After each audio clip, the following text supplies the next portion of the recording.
How the Grinch Stole Christmas by Dr. Seuss.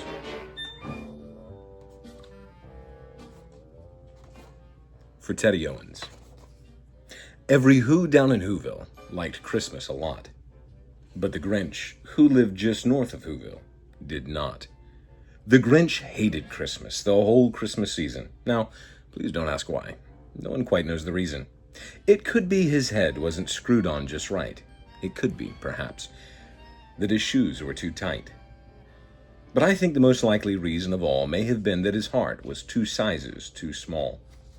But whatever the reason, his heart or his shoes, he stood there on Christmas Eve, hating the Whos, staring down from his cave with a sour, Grinchy frown at the warm, lighted windows below in their town. For he knew every Who down in Whoville beneath was busy now, hanging a mistletoe wreath. "And they're hanging their stockings," he snarled with a sneer. "Tomorrow is Christmas. It's practically here." Then he growled with his Grinch fingers nervously drumming, "I must find some way to stop Christmas from coming." For tomorrow, he knew, all the Who girls and boys would wake bright and early. They'd rush for their toys. And then, oh, the noise. Oh, the noise, noise, noise, noise. That's one thing he hated. The noise, noise, noise, noise. And the Who's young and old would sit down to a feast, and they'd feast, and they'd feast, and they'd feast, feast, feast, feast. They would feast on Who pudding and rare Who roast beast, which was something the Grinch couldn't stand in the least. And then they'd do something he liked least of all.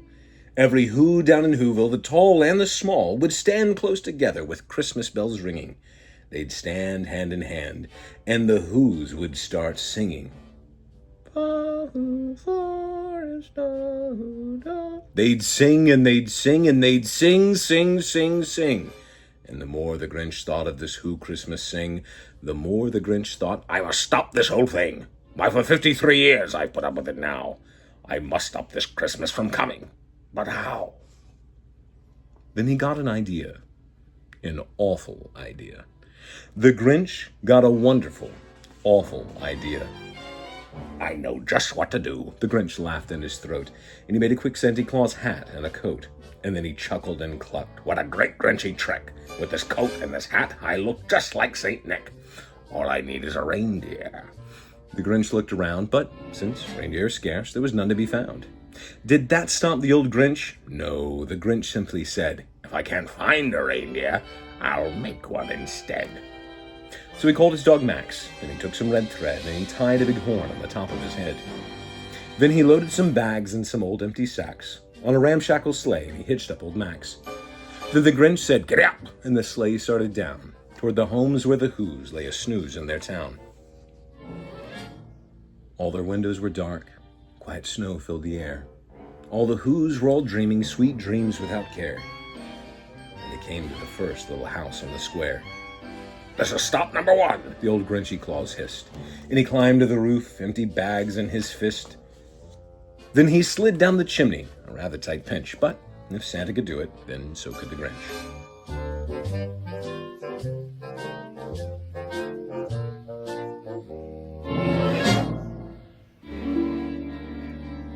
He got stuck only once for a moment or two. Then he stuck his head out and the fireplace flew, where the little Who stockings all hung in a row. "These stockings," he grinned, "are the first thing to go."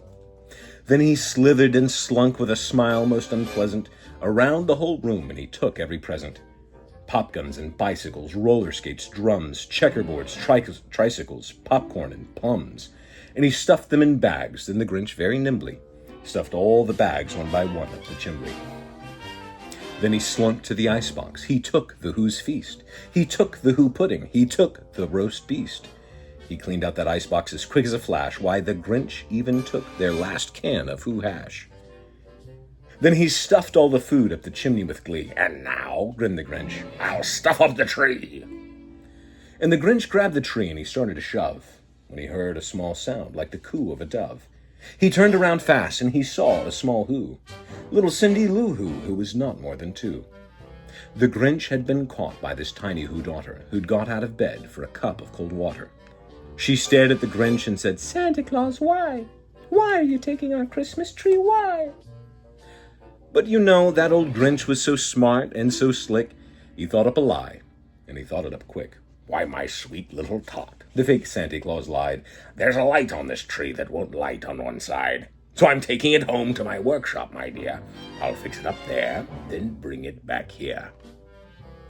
And his fib fooled the child.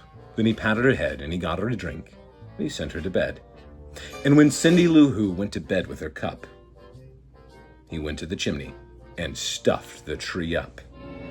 Then the last thing he took was the log for their fire. Then he went up the chimney himself, the old liar. On their walls he left nothing but hooks and some wire. And the one speck of food that he left in the house was a crumb that was even too small for a mouse. Then he did the same thing to the other Whose houses, leaving crumbs much too small for the other Whose mouses.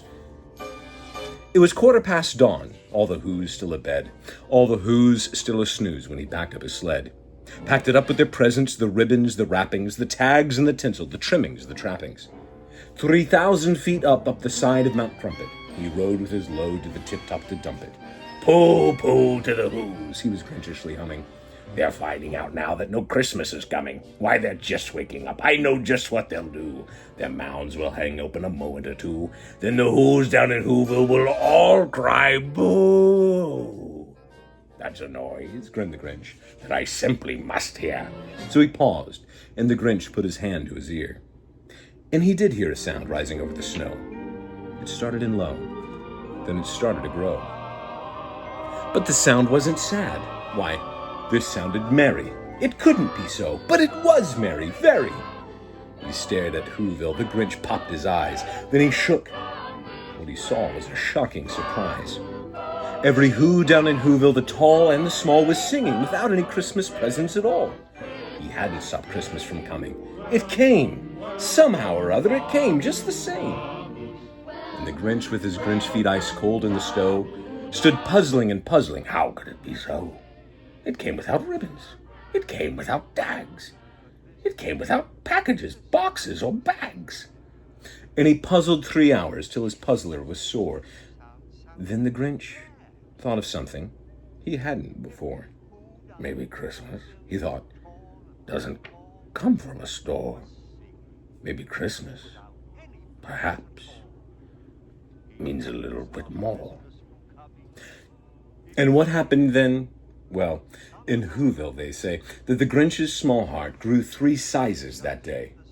And the minute his heart didn't feel quite so tight, he whizzed with his load through the bright morning light. And he brought back the toys and the food for the feast. And he himself, the Grinch, carved the roast beast.